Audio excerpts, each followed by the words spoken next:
Bien, cette fois-ci une correction d'un exercice type bac de géométrie appliquée au nombre complexe. Vous avez une première partie où il fallait calculer un module ou plutôt un quotient, et de ce quotient, en faisant le module et l'argument, vous en déduisez la nature d'un triangle. Donc ça c'est classique, on a déjà rencontré ça. Si vous faites le calcul demandé, b-a sur c-a, vous obtenez i.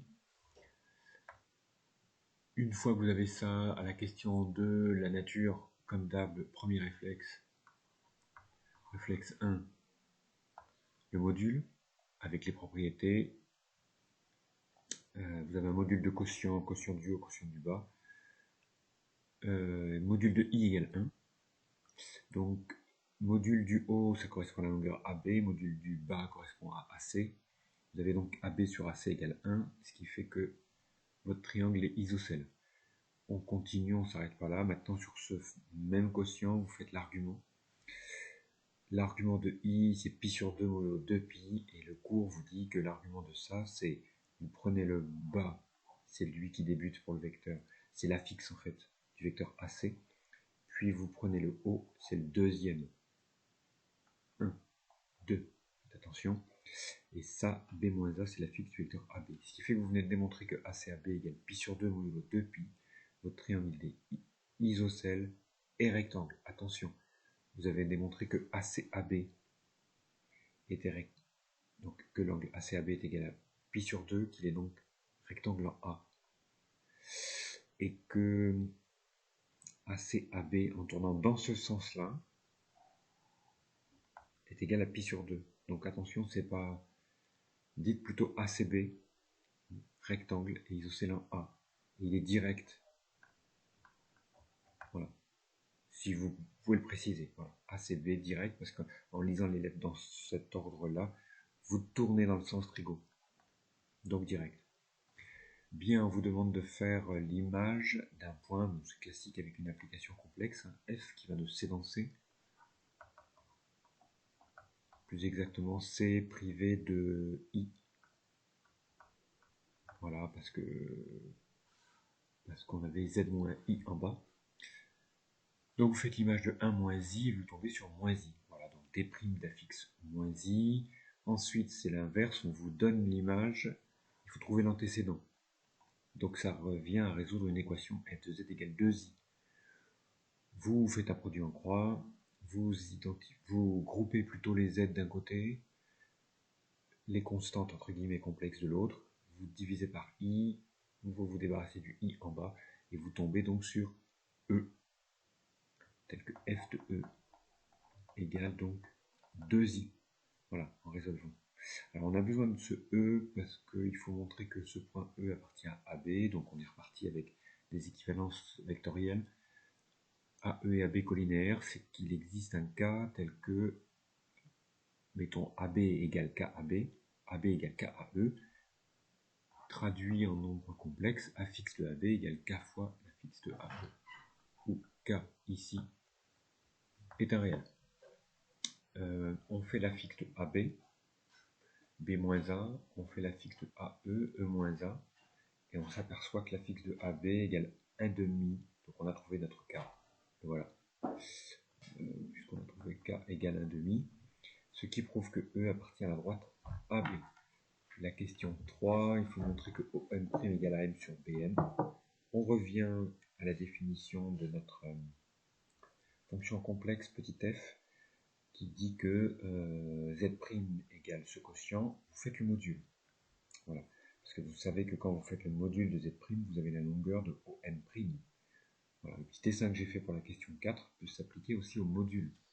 Là, ici, j'ai fait un M', OM', module de Z'.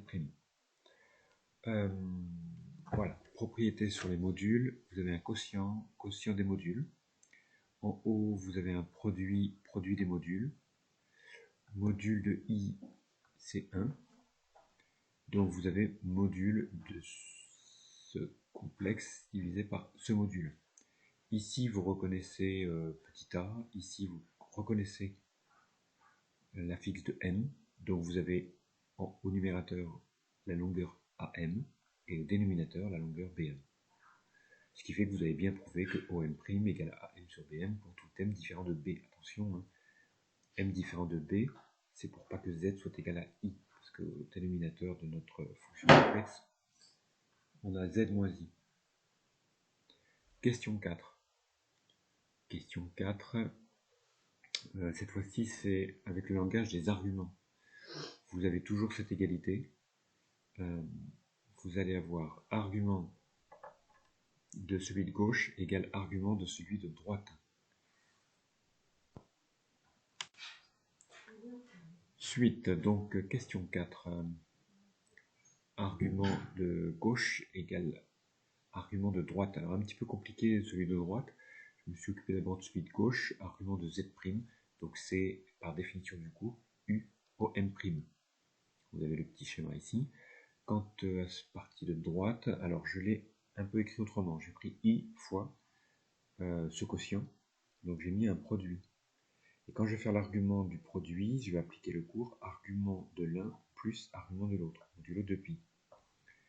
Ce qui fait que argument de i, pi sur 2. À droite, vous reconnaissez des affixes. Pareil, ça commence par le dénominateur. Vous avez l'affixe de bm et au numérateur, l'affixe de am. Donc, vous avez uom' qui est l'argument de z' égale pi sur 2 plus bm am. Donc ça, c'était ce qui était demandé par la question. Vous pouvez aller un petit peu plus loin parce qu'en fait, bm am souvent, ce sera le cas d'ailleurs un petit peu plus loin à la fin de ce problème, on a besoin des vecteurs opposés, c'est-à-dire bm, on a besoin de mb, à m, on a besoin de ma. Alors pourquoi vous pouvez mettre les opposés? Pour une simple question de propriété de géométrie, sur les angles orientés de première S, c'était qui disait qu'une mesure de UV, c'est la même chose que, à 2 pi près, moins U moins V. Bon, alors juste, vous avez des angles opposés par le sommet, si vous faites une figure, U moins U, V moins V, et vous avez θ ici, que vous retrouvez en faisant moins U moins V. Donc ça peut souvent être pratique, hein, il y a plus de 2 fois sur 3 où il faut mettre les opposés des deux vecteurs. Cinquième, avant-dernière question, si M appartient à la médiatrice de AB, il faut prouver qu'il y a une conséquence. Bon, dire qu'il appartient à la médiatrice, ça veut dire que M est équidistant des extrémités du segment AB. Bon, dit autrement, MA égale MB en longueur. Et donc le quotient est égal à 1. Si le quotient est égal à 1, ça veut dire que OM' égale 1. Voilà, ça veut dire que les points M' sont sur un cercle centre O et de rayon 1. Voilà ce que cette égalité la traduit. C'est un cercle. Voilà.